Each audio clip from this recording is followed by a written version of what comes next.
বাংলাদেশ জাতীয়তাবাদী দল বিএনপির কেন্দ্রীয় কর্মসূচি হিসেবে নিত্যপূর্ণ ও মূল্যবৃদ্ধি সহনীয় পর্যায়ে রাখা, অবনতিশীল আইনশৃঙ্খলা পরিস্থিতি উন্নয়নের দাবিতে দ্রুত গণতান্ত্রিক যাত্রাপথে উন্নয়নের জন্য নির্বাচনের রোডম্যাপ ঘোষণা, রাষ্ট্রের পতিত ফ্যাসিবাদের নানা প্রচেষ্টা মোকাবেলা সহ বিভিন্ন দাবিতে নারায়ণগঞ্জ জেলা বিএনপির সমাবেশ অনুষ্ঠিত হয়েছে।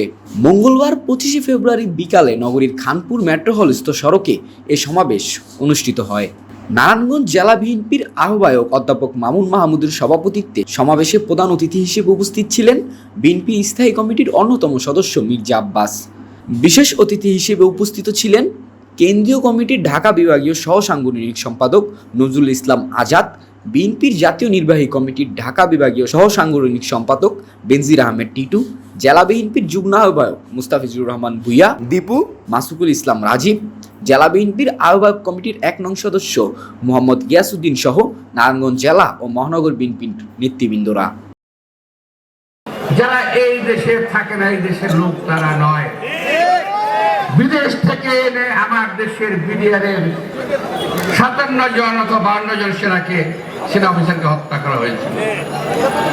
দুর্ভাগ্যজনক সত্যি এই সেনা হত্যার বিচার আজও হলো না। আমি আজকে বলতে চাই, এই সরকার সংস্কার বলে আপনারা যে সময় নষ্ট করছেন, আপনারা এগুলো বন্ধ করেন। এদেশের জনগণ গণতান্ত্রিক সরকার দেখতে চায়। এদেশের জনগণ তারা নিজেদের ভোট নিজে দিয়ে তাদের নিজেদের পছন্দের নেতাকে নির্বাচিত করতে চান। আজকে আমাদের এই সমাবেশটা আমরা এখানে করছি নিত্য প্রয়োজনীয় দ্রব্যমূল্য সহনীয় পর্যায়ে রাখার জন্য।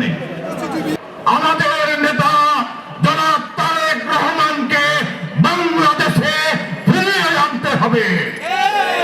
এখনো এই 2টি দাবি আমাদের পূরণ হয় নাই। সুতরাং আমরা বলেছিলাম এই দাবি পূরণ না হওয়া পর্যন্ত আমরা রাজপথ ছেড়ে যাব না। এই সরকার, এই তত্ত্বাবধায়ক সরকারের উদ্দেশ্যে বলে যে আপনারা অতি শীঘ্রই নির্বাচন দেন, কারণ নির্বাচনের বিকল্প আর কিছু নাই। মানুষ গণতন্ত্রের জন্য এত বছর ধরে অপেক্ষা করছে, আপনারা অতি শীঘ্রই নির্বাচন দেন। এর মানে এই নয় 1971 সালের মহান মুক্তিযুদ্ধের সাথে আর কোন আন্দোলন সংগ্রামের তুলনা হতে পারে।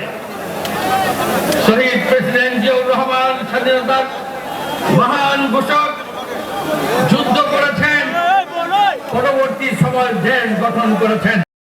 উজ্জীবিত বাংলাদেশ, নারায়ণগঞ্জ।